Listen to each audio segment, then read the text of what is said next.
भाजपाइयों के बीच रीवा के दामाद कहलाने वाले सूबे के मुख्यमंत्री मोहन यादव क्या जानबूझकर विंध्य में गुटबाजी को हवा दे रहे हैं? प्रदेश की राजनीति से शिवराज सिंह चौहान की विदाई के बाद क्या पार्टी में सब कुछ ठीक नहीं चल रहा है? क्या मोहन यादव एक एक कर शिवराज समर्थकों को निशाना बना रहे हैं? आज के वीडियो में हम विंध्य में बीजेपी के दरख्ते गढ़ पर चर्चा करने जा रहे हैं। वही विंध्य जिसने बीजेपी को सबसे ज्यादा सीटें देकर लंबे समय से प्रदेश की सत्ता में कायम रखा। नमस्कार, एंटीक वायरल के नए एपिसोड में आपका स्वागत है।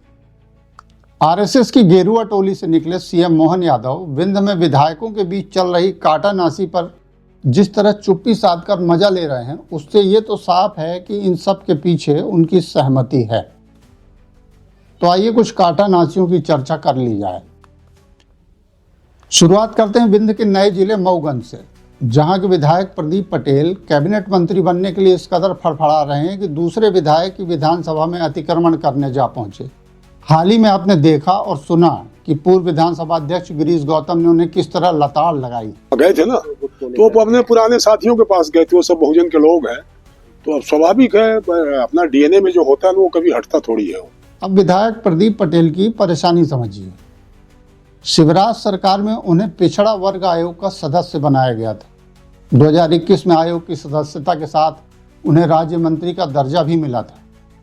उस समय प्रदीप पटेल लाल बत्ती में घूम घूम कर जलवा बिखेरते रहे, लेकिन पिछड़ों के लिए क्या किया, इसका जवाब तो वो शायद खुद भी नहीं दे पाएंगे। 2023 के विधानसभा चुनाव के बाद जब मोहन सरकार का गठन हुआ तो उन्हें कुछ नहीं मिला, न कोई आयोग और न ही कोई दर्जा।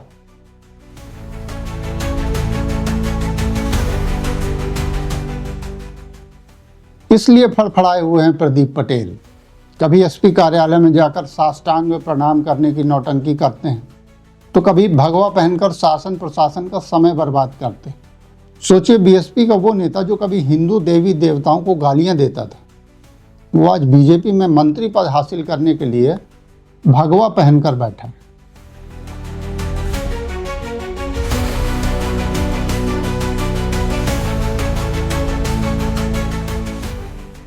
खुद को मऊगंज का निर्माता समझने की गलतफहमी पाले हुए प्रदीप पटेल जब अपनी विधानसभा छोड़कर पड़ोस की देव तालाब विधानसभा में समस्या समाधान करने जा पहुंचे, तो वहां के विधायक और पूर्व विधानसभा अध्यक्ष गिरीश गौतम ने उन्हें धर के रगड़ दिया। नंबर 2 विधायक यदि सीतापुर आए थे तो मुझे ऐसा लगता है कि मऊगंज की सारी समस्याओं का निदान हो गया है और वो अब मुख्यमंत्री की कॉन्स्टिट्यूएंसी हो गई है। वहाँ कोई समस्या नहीं रह गई है। न पानी की समस्या है, न सड़क की समस्या है, न बिजली की समस्या है, न लोगों के गरीबी रेखा की समस्या है, न अन्न की समस्या है, न मकान की समस्या है, न प्रधानमंत्री आवास की समस्या है। तो जब कोई व्यक्ति किसी अपने क्षेत्र के काम से जब फुर्सत हो गया, कोई काम ही नहीं है, तो काम नहीं है तो फिर दूसरे क्षेत्र में जाना चाहिए उसको, इसलिए दूसरे क्षेत्र में शायद आए हो, मुझे ऐसा लगता है। अब प्रदीप बिलबिलाए हुए हैं। हालांकि ये सब करने से उन्हें कैबिनेट में जगह नहीं मिल पाएगी। किसी आयोग की सदस्यता मिल जाए यही बहुत है, लेकिन वो भी मुश्किल है। काटानासी का दूसरा मामला डिजिटल इंडिया से जुड़ा है। डिजिटल इंडिया पाएंगे कि मां का।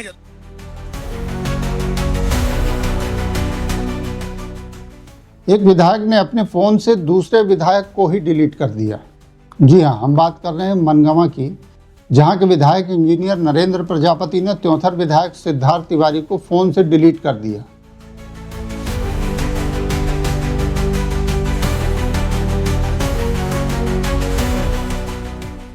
विधायक नरेंद्र ने ऐसा क्यों किया ये तो वही जानते होंगे, लेकिन इतना तो साफ है कि नरेंद्र त्योंथर विधायक को मनगांव में बर्दाश्त करने के मूड में नहीं।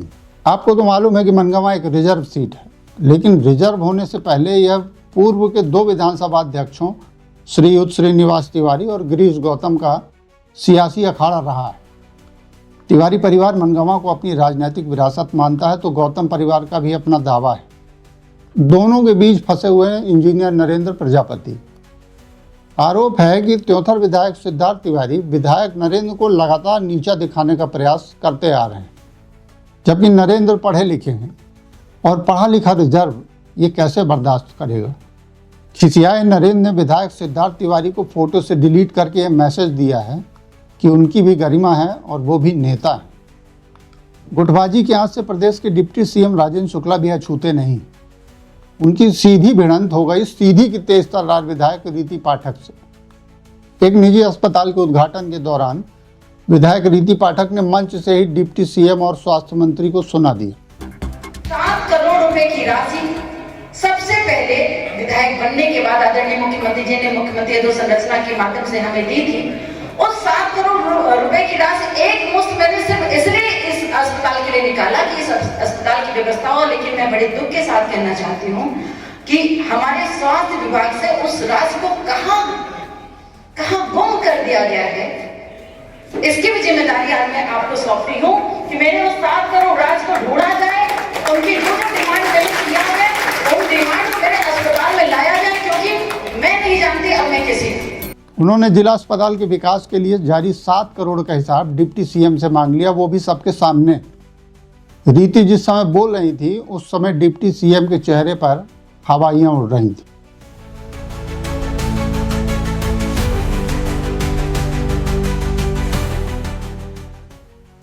हालांकि बाद में डिप्टी सीएम ने जो सफाई दी उससे जनता का फुल एंटरटेनमेंट हुआ है, आप भी सुनिए। इससे आपको समझना चाहिए कि भारतीय जनता पार्टी के विधायक कितने विकास के प्रति संवेदनशील और समर्पित हैं, कि हर विधायक ये चाहते हैं कि हमारे क्षेत्र में ज़्यादा से ज़्यादा काम हो, स्वास्थ्य के क्षेत्र में और अन्य क्षेत्रों में। और इसलिए उन्होंने अपना क्षेत्र के विकास से संबंधित जो बात कही उसमें बुराई क्या है। सीधी के सियासी पंडितों का कहना है कि रीति की नाराजगी जायज। सीधी के सांसद डॉक्टर राजेश मिश्रा इस समय रीति पाठक को किनारे लगाने की जुगत में हैं और सांसद जी को पूरा बैकअप मिला है डिप्टी सीएम का। अब इसे रीति पाठक कैसे बर्दाश्त करेंगी, तो उन्होंने मंच से ही धर के रगड़ दिया। मतलब बीजेपी के तमाम विधायक और सांसद मिलकर एक दूसरे को रगड़ रहे हैं। लगता है स्वास्थ्य मंत्रालय को अब 7 करोड़ का हिसाब देना ही पड़ेगा। ये जो काटानासी मची है उसके पीछे सबकी अपनी महत्वाकांक्षाएं। सबको पद चाहिए लेकिन काम किसी को नहीं करना। इसको एक छोटी सी मिसाल से समझिए। रीवा के पूर्व सांसद स्वर्गीय चंद्रमणि त्रिपाठी की बेटी प्रज्ञा त्रिपाठी इस समय बाल अधिकार संरक्षण आयोग की सदस्य। वही प्रज्ञा जो हर पद की दावेदारी करने के लिए जानी जाती। तो बाल आयोग का सदस्य होने के नाते उनसे पूछा जाना चाहिए कि उन्होंने अब तक बाल अधिकार संरक्षण के लिए क्या किया। शायद ही वो कोई जवाब दे पाए। हाल ही में रीवा के जूनियर ज्योति स्कूल में एक बच्चे के साथ अमानवीय व्यवहार हुआ। उसे ठंड में बिना कपड़ों के रखा गया और कपड़े भी धुलवाए, लेकिन बाल आयोग की सदस्य प्रज्ञा त्रिपाठी के कानों में जू तक नहीं रेंगी। बाद में भाजपा कार्यकर्ता गौरव तिवारी ने जब घटना के संबंध में ट्वीट किया तो हड़कंप मचा। बाल आयोग ने ट्वीट से ही मामले को संज्ञान में लिया। तो फिर प्रज्ञा त्रिपाठी के बाल आयोग का सदस्य होने का क्या मतलब? सिर्फ पद चाहिए लेकिन काम नहीं करना। तो विंध्य में भाजपा विधायकों और सांसदों के बीच चल रही गला काट प्रतियोगिता को आप किस नजरिए से देखते हैं, कमेंट बॉक्स में जरूर लिखें। वीडियो को शेयर करें और चैनल को सब्सक्राइब करें ताकि हमारे अपडेट्स आपको मिलते रहें। नमस्कार।